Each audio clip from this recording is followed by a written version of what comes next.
Well, thank you for inviting me today. I am Katarina Biloglav. I'm originally from Croatia, but I've been living in Brussels for about 6 years now. I am a lawyer by training, but I moved quite early into European sustainability policy and public affairs. And today I work at the Policy Hub, Circularity for Apparel and Footwear in Brussels, where I spend most of my time on EU rules that are changing the way clothing and footwear are designed, produced, sold, and also eventually dealt with at the end of life. And a big part of this job is basically translating between the two worlds. Because on one side, you have the EU legislation, which can be incredibly technical and complex. And on the others, you have companies, manufacturers, and other actors across the value chain that have to understand these rules and what they actually mean in practice. And that also have the experience that actually policymakers need when they're designing them. And this is why I find this moment in fashion policy extremely important and interesting, because Europe is trying to move away from a system where we produce more, where we consume more and throw more away, towards something that is more circular. And the ambition, I think we all agree, is absolutely necessary. But the difficult part is turning that ambition into rules that actually work across a very complex industry. So that's the space I work in. And upcycling, which is a conversation today, is a very good example of why getting those details right matters. This is VERGE, the podcast about the business and art of fashion upcycling. So first, I will give you a very warm welcome. Katarina, thank you so much for joining us, for having this conversation with us today in VERGE, the business of art of fashion upcycling. So yes, we were talking about it a little bit before, and I think this is a perfect moment to have this conversation with you. I think we're gonna learn things and clarify things, hopefully. And yes, it's nice to share this with our audience. So first of all, to help people understand, you just said in your introduction a little bit, but what do you do at the Policy Hub? Like, explain for people that don't understand, what is the Policy Hub and what do you do? Like, very simple. Yeah. So I'm a public affairs manager at the Policy Hub. What we do, we are a membership-based organization based in Brussels, basically a non-for-profit, and our members are representatives of different actors across the textile value chain. The idea behind the organization is to bring really the whole value chain together, to have one voice and to find compromises on EU legislation that work across this very complex value chain. So basically what we do, what we say we do is to shape EU policy. I think it sounds much more mysterious than it actually is. Basically, a lot of our day-to-day work is just connecting policymakers with what is happening in practice across the fashion value chain. So we work on EU legislation affecting apparel and footwear. We follow those policy files very closely, understand where they are going, and then work with our members to develop common positions on them. And I guess we will talk a bit more about it later, but that can mean, anything from very technical questions on the digital product passport, the granularity of the information in the system, but also much broader questions on how, for example, textile waste system is supposed to function across Europe. So basically, we speak to brands, to manufacturers, to retailers, recyclers, to understand what this means in practice, where it could work better, where we see potential issues to implement this in practice, what information already exists out there, what do we need to build from scratch to have this system work in practice. But it also works in other direction because a lot of our job is sometimes, reading 600 pages of a technical report and then explaining what this means, what is changing. I think that is the main, let's say, Mhm. purpose and objective. What is less visible is And I think what needs to be also understood in the context of shaping EU policies is that the process is very iterative. A proposal by the EU doesn't just appear one day on the table. So we work around it and before it, and these can be years of consultations and technical discussions, negotiations, stakeholder meetings. So basically, what we mean by shaping EU policy is being consistently involved and bringing evidence to people who actually have to design those rules, identify unintended consequences early, basically, with the objective that the final legislation achieves the environmental objectives, but it can also work in the real world. So you are like a kind of like a bridge between the policymakers, the bureaucrats, let's say, sitting in the parliament, and the brands, the producers, the companies. And then you represent a lot of of these companies, of these stakeholders, around 700, I read.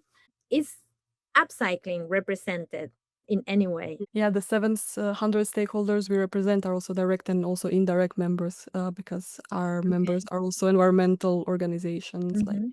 Cascale Textile Exchange, and that's the whole community we count that way. When it comes to upcycling, I would say yes, they are represented, but probably not in a very visible way, maybe not the most organized way.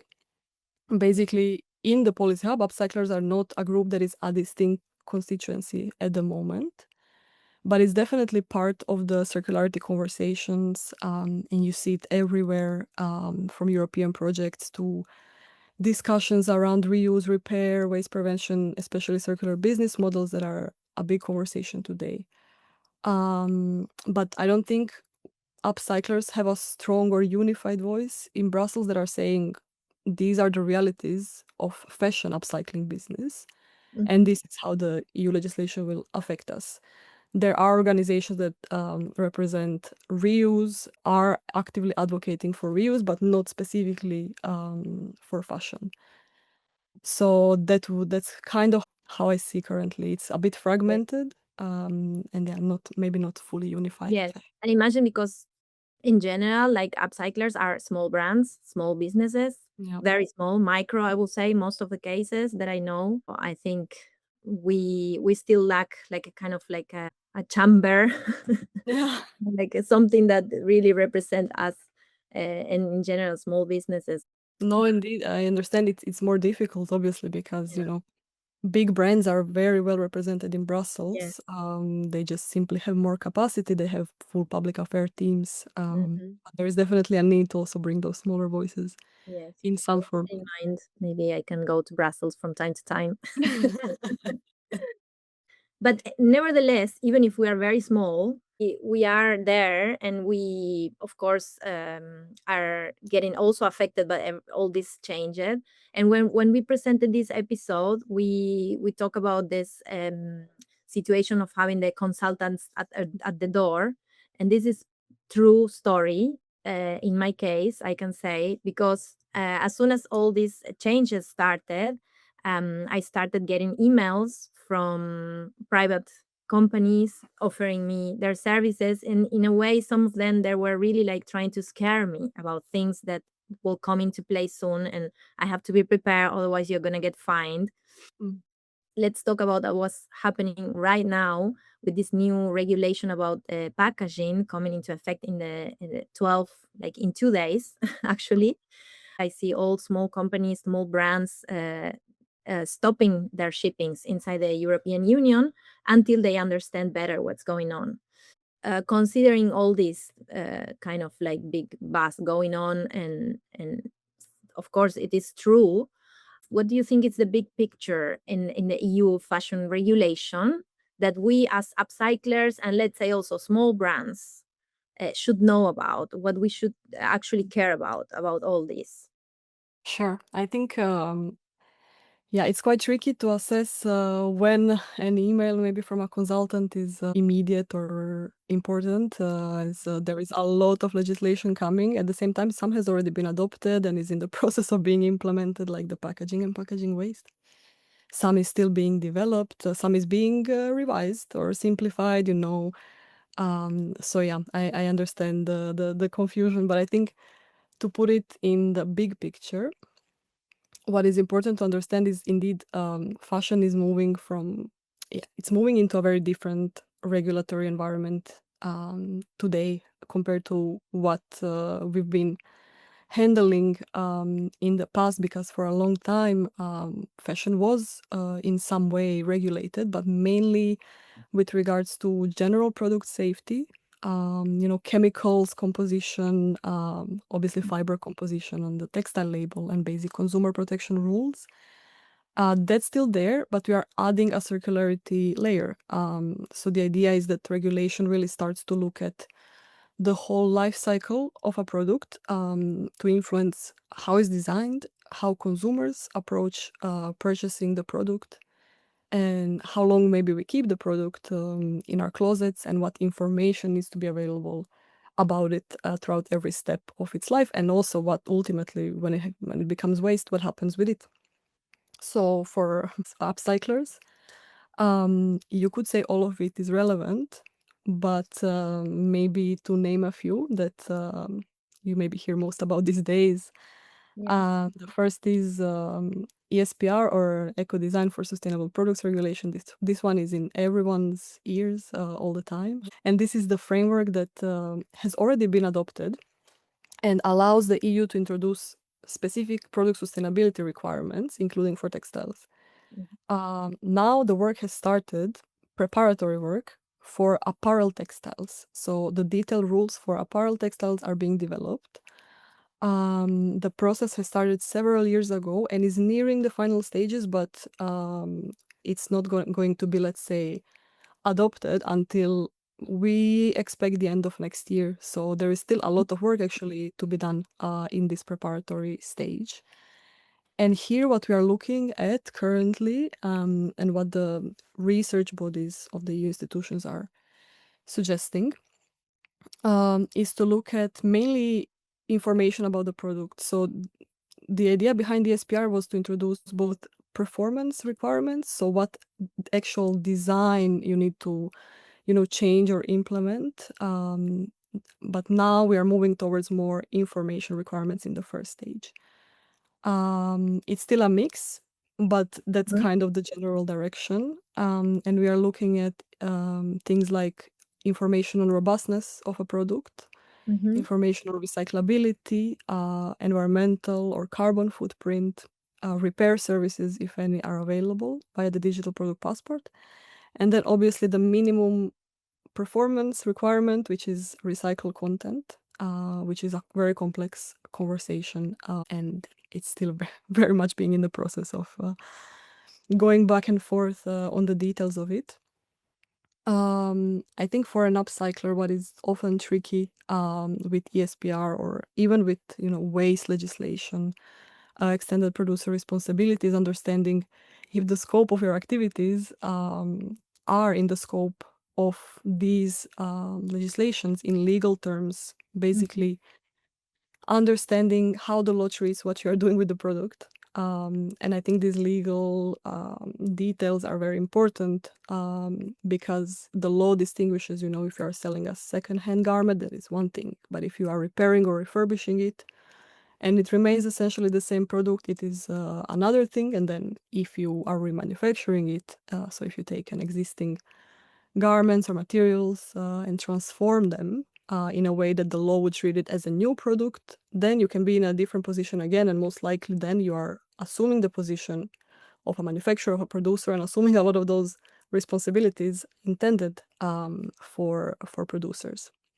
So yeah, ESPR is one example that distinguishes exactly between these things. I think so. Yeah, basically the question is whether you are simply dealing with an existing product or making a new product available on the market. There are Yeah. also specific timelines for micro enterprises. So Yes. it's not a case that every one person studio suddenly has to deal with the same Yeah. obligation at the same time. Mm-hmm. So yeah, I Yeah. would say maybe the last thing would be that is important for upcyclers is this the consumer side, the communication of sustainability properties or benefits of a product that I think is intrinsic to the community of upcycling. You naturally communicate about sustainability because it's in your DNA, you know, that's kind of where you come from. Mhm. Whether it's, you know, waste avoided, materials saved, recycled or reused materials. But then we also have these new laws that are coming into force in September, well, very soon, that are also, you know, way stricter about how environmental claims are made. Yes. That's kind of the big picture Yes. that an Yeah. upcycler would probably need to be aware of. Yeah, yeah. On the one hand, I think it's amazing all this happening, and it is good that we are pushed to be more clear about our claims and to understand better the impact of what we do and communicate better and educate ourselves in the first place, and then the end customer. Um, I think this is very good. There is just this, I feel that we are still in this gray area because we are, many of us are just like artisans, really, like Yeah. artists, and many of us see this more like a artistic practice, like finding things on the street and trying to create something out of it. But then yes, you have to understand that from the moment that you are selling it, then there is a responsibility involved, no?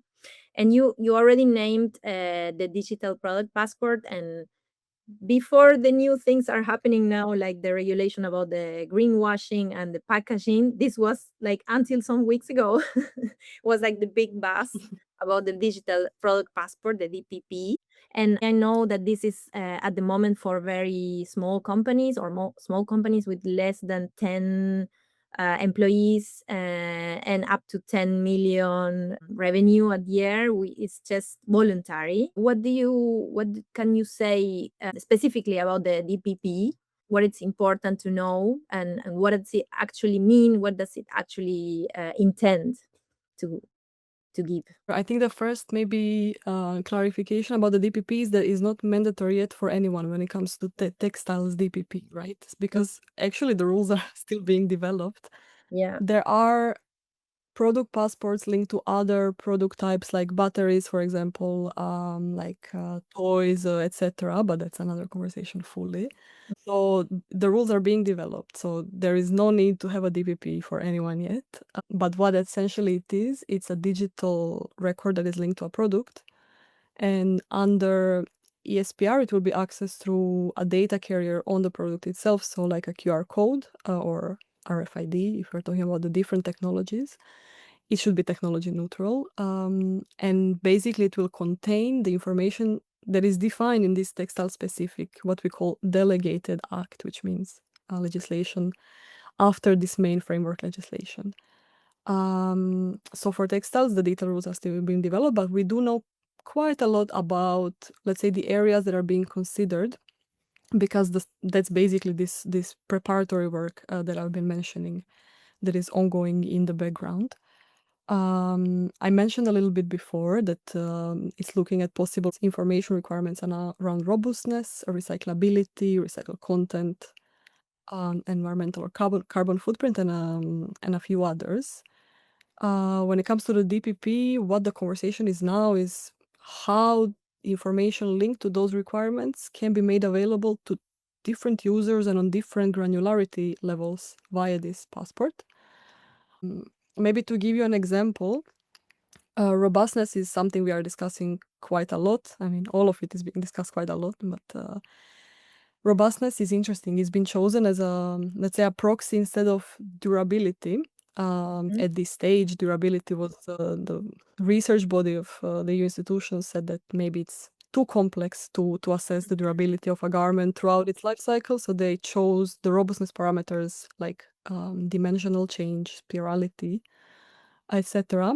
That need to be tested at the point of production, and then those results of those tests would be available to consumer in form of a robustness score. So Okay. basically, there would be a score, whether it's from 1 to 10, whether it's from A to D, we don't know yet, but that's the general idea. And what we are doing now, obviously, we like the idea of collecting information on robustness, because at the moment we simply do not have, let's say, an average performance of products on the EU level, so we don't have any industry benchmarks to make informed legislation about this. So we think, okay, if data is collected across the market, then we can start understanding and identify what actually it means to be a better performing product on robustness and use that evidence when developing other policy measures. What you were saying about the scores, it made me think, of course, about when you buy food at the supermarket, that you have this A, B, C, D, E, F. The Nutri-Score. So this is kind of like good to understand. So what I understand is that first, of course, I mean, the policymakers need first to get information from the producers in order to then do the regulations accordingly to what is being produced and how to measure that and how to score that. Yeah, the thing is now with robustness, for example, the idea would be to immediately make that information available in the digital product passport. When I say immediately, I don't mean tomorrow. I mean when the rules start to apply. Yes. I think we need to be cautious a little bit here, when it comes to collecting, like jumping from collecting the technical information to showing consumers a score, because obviously you know very well how the comparability is an issue. Comparing products with different functions. When you say robustness, for me, the first thing that comes into my mind is it's a very good work, very very good word to target fast fashion in many ways. Like for me, it's like the opposite of fast fashion is robustness. But maybe that's a prejudice that we have to test.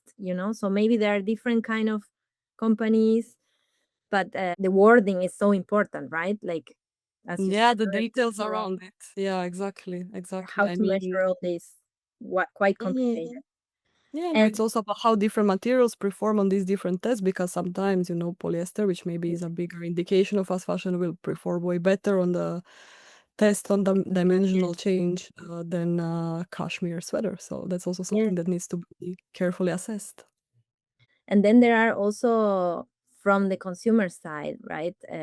When how do you measure how a product perform once it has been launched in the market? I remember a brand that got a lot of backlash because they were producing yoga clothing.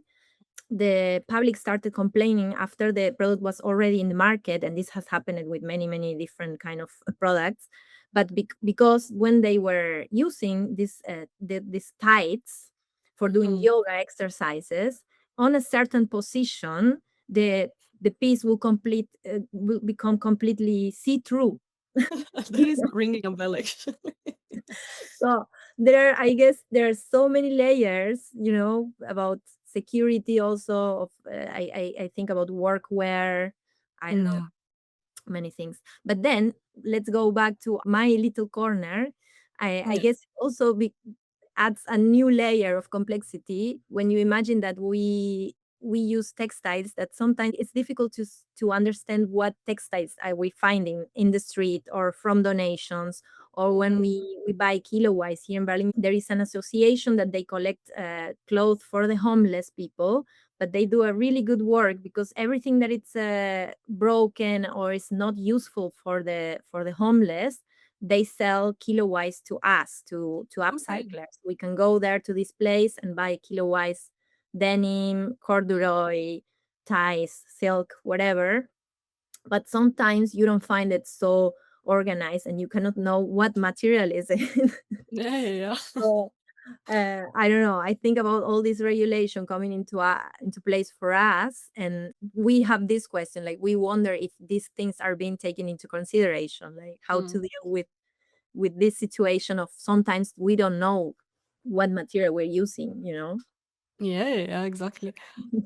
But I think actually, if I'm understanding it correctly, and if I'm looking at it from your perspective, I think the digital product passport, for example, can be very useful, Mm, because as you said, when you work with different materials, the amount of information is very limited that you might have about these materials. Maybe if you're lucky, you get the fiber composition label if it's still there, but often you don't know much more about that. So, I mean, with the DPP, I think we need to find a way that the original information about the product can remain accessible later in its life to also help you, provide the information that is important for you. And yeah, that could mean having much better information about the garment or material you are starting with, and could help you understand the composition, other characteristics. I think that could be, I mean, there is already this other side, right?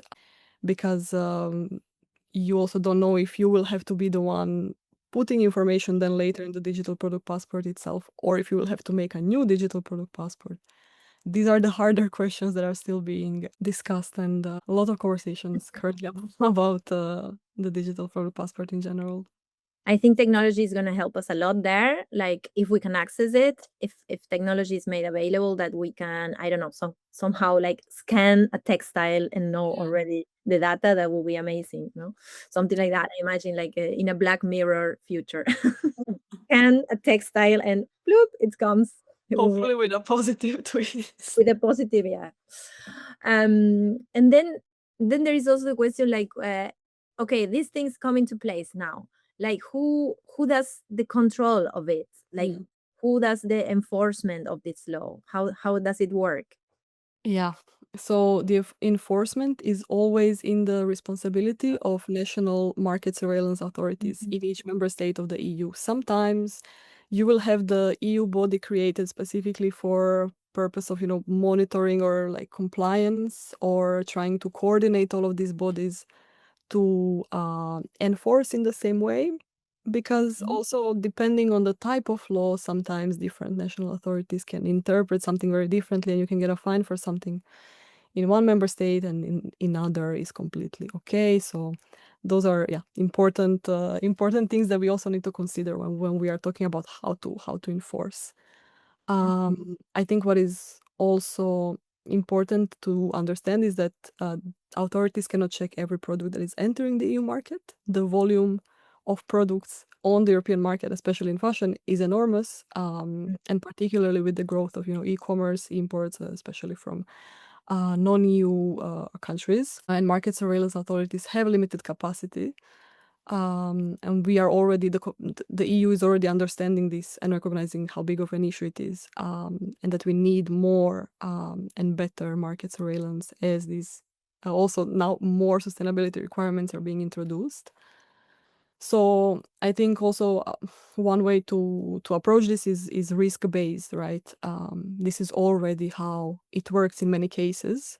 So authorities are not expected to carry checks on every individual product, but basically concentrate the efforts and resources where they think the biggest likelihood of non-compliance is, or potential harm, or previous compliance history. This is not only for sustainability legislation, but also due diligence legislation, forced labor legislation is risk-based. But same for, the companies that need to comply with these rules and that need to, I don't know, maybe test every product. We also think this should be risk-based because, testing everything is very Yeah. difficult. Yeah. Also, there is this. I don't know. From my side, there is this feeling like, okay, I produce here in Germany, and in order to produce here, you already have to comply to so many things. Like we don't have here, let's say, sweatshops in Berlin, at least not that I know of. And we pay our taxes, otherwise we cannot, we cannot work. So sometimes the feeling is like, okay, and this was this thing what was going on now a lot with a lot of colleagues when they wrote things about this regulation, this new regulation about the packaging. It's like there are so millions and millions of packages coming from abroad, entering our countries, flooding us with very bad quality clothes because they don't comply to the same rules that we do here. But nevertheless, we are the ones being like, In- layers of regulation and taxes, which is okay. It maintains things working correctly here. So this is sometimes it's a feeling, it's a feeling. Maybe we are wrong and things are being No, controlled. mm, you're right. You're right, and I think the EU is aware and recognizes this because it's also an issue of the viability of the businesses in the EU and the competitiveness of businesses when it comes to the industry, the strategic autonomy, and everything. And there is an understanding that products that are entering the EU market from third countries are not maybe consistently checked and sometimes enter even though they don't comply with chemical safety rules or other rules. And we are actively working as well to reform that, because there is also a revision of this market surveillance regulation coming. So that is part as well. It's more technical, I would say. But yeah, we are trying to identify how to maybe close those gaps. I mean, sometimes I think I could really like be an informant, because I collect things from everywhere, and I see the brands and I see the qualities, and really like I am exposed to such a different amount of materials, and then you end up connecting, like it is true that certain brands, certain very cheap ultra fast fashion, I cannot work with those materials. I have to discard them, because there is no point of applying 3 hours, 4 hours work in a material that you can see that it's not robust, vanish after a second use, you know. And then you wonder, like, how is it possible? No, we understand that also from the waste perspective, because I mean, there are examples in different member states where the waste collection, the separate collection systems, the sorting businesses or industry basically Yes. start to collapse a little bit, because there is so much coming in and there is so much waste, but there is not market for that waste because it's of lower quality. So Yes. it's definitely something we are aware of in the waste conversation, but also now in the product design conversation. We Yeah, of need course. evidence from you guys as well, definitely. Yes. Yes, and there is this other point that I think it's very interesting, and it's in a way it's positive. It's pushing us to implement technology, but really like upcycling is, as I said, for me it's more it's closer to art. The way that small studios work with one designer, one person working, producing by hand, it's really closer to art. Definitely, it's more like art than but we're in this area that we are not considered art, we're considered commerce. Yeah. But then you think, yeah, but artists, like, where is the limit? They also sell, and who is checking what they sell? Because it's because we work with textiles, Yeah. and then yes, we have to become more digital and implement technology. And this is a limit. Is sometimes it's like, not that we don't want to, but it's like one person doing like the accountancy, the communication, the sewing, the production, the distribution, the logistic, the customer service. And then comes this layer, which is amazing, but it's like complicated. And so what do you think that it's going to happen, that we are going to have upcyclers, very small micro brands? Do you see that it's possible that somebody is going to be there representing us in the short term? Do you get like approached by small brands or upcyclers? I mean, maybe to first come back to your first point, I think is very interesting, because the main question we need to solve is how this digitalization is designed in a way that works for different types of businesses, right? There is no one size fits all solution, that has been disproved many times. And I think, yeah, you have a very different reality from a large company that is producing thousands of units of the same model, and how you collect the data and if it's standardized or automated is obviously maybe for them more natural than for you guys. Yes. Yeah, exactly. I think for your second question, to come back to the conversation about whether upcyclers are going to have a voice in Brussels, I think there's definitely a need. I don't think every one of where every upcycler needs to start lobbying in Brussels somehow, but what I would say is, tell us your realities, because bodies like organizations like the Policy Hub exist in Brussels and are ready to listen. Mm-hmm. And I think when a particular business model is not represented in a conversation, in a discussion, there is a very real risk that your issues are not on the table and become visible very late in the process. And I think there is still time. Nothing is set in stone. We are still discussing with the European institution all of these different requirements and how they are going to look like. Maybe to give you an idea, right now we are approaching the finalization of the preparatory work. We hope by the end of this year, maybe early 2027. Then there is going to be a lot of consultative processes in the meantime as well, and the adoption of the rules is scheduled for end of 2027, but they're only going to start applying, well, the minimum is 18 months after adoption, which is then late 2029, but we are also trying to prove that a more longer maybe period of adaptation would be necessary here. So we are looking at maybe 24 months to 36 months, depending on the requirement, right? Because not everything is equally easy or difficult to start applying immediately. But yeah, upcyclers is definitely a missing voice, in Brussels at the moment. Good to know and to say it that loud. There is also this other side of it, like the feeling of like we are opening a Pandora's box. Like if we are more present and more visible, then we're gonna get more and more regulated also, you know. But Yeah. yeah, it's the reality, and I don't know what would be like. What do you think it would be a good strategy from for us? Mm.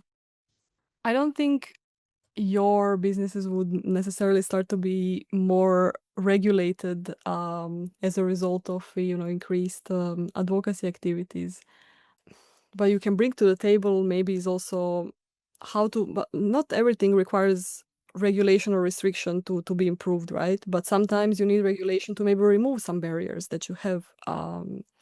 I know that there are conversations, for example, in the second-hand industry a lot on maybe removing the double tax or things like this, the labor taxes. So there is always something that can, be done to discussed, see if it's feasible to improve the viability of your business models. And this is, I mean, this is the objective of all of these legislation, right? Is to enhance circularity, is to enhance sustainability. So I think your strategy should be in that direction. Maybe you need a common voice. It's always better to have a common voice Yeah. than go by one. It's always more effective.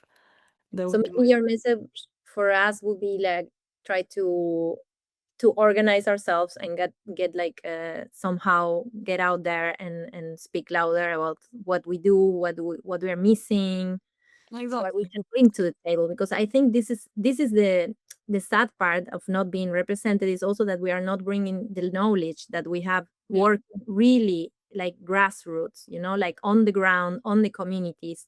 This is the good thing about us is that we are really in small communities in our neighborhoods, Yeah. acting as a like a rescuing the Mm, waste. exactly. Yeah. And for us as well. I mean, we are not on the ground. Obviously, we are lobbyists, however you want to call it, an Mhm. advocacy body, public affairs, whatever.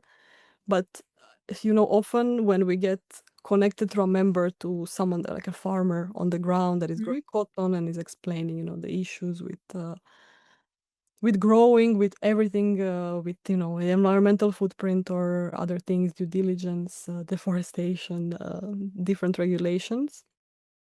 Speaking to that person on the ground is often so much more meaningful for us as well to understand, and then we translate it in a way that works for the Yeah, politicians. But we definitely need those people that are there, that are totally. actually dealing with it. Yes. Okay, I will try to create a union of upcyclers in Berlin.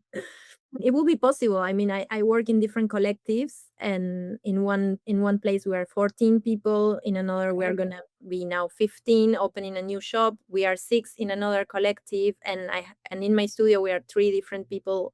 Two of working. us are also working with upcycling, so and we know each other, so yes. That's very encouraging. Yeah, yeah, I yeah. hope they all listen to the podcast. And then finally, we always have these questions for all our guests. Uh, that the question is like, if you could upcycle anything in the world, what would it be? Well, first of all, I wish I knew how to upcycle. My mom does it a lot, so I usually Really? just give it to her. But Okay. maybe I start the hobby. I think I don't know. Yes, please. Can you upcycle like all the conference banners in Brussels and all the Oh, yes. leaflets and lanyards? Because Good. there I is like so that. many. It's very practical proposal.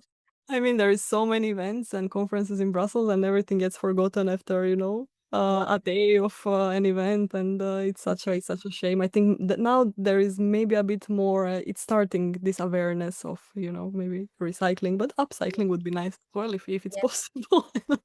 I'm sure definitely somebody is gonna listen to this and it's gonna be very interested, because a good point is to have, like, when we find a lot of material, the same material in one place, it really makes our practice possible. So good Indeed. point. I hope everybody listen to this. Thank you so much, Katarina. Thank you so much for your time, for sharing with us, for bearing with my worries about all of this. No, thank you for the conversation. It's super valuable. Thank you, thank you. Well, we just had an amazing conversation with Katarina Biloglav, who was very generous to share her views, and also talking from inside the kitchen in Brussels, the kitchen of the European Union, where all these regulations are being created, and how it works and the complexity of it.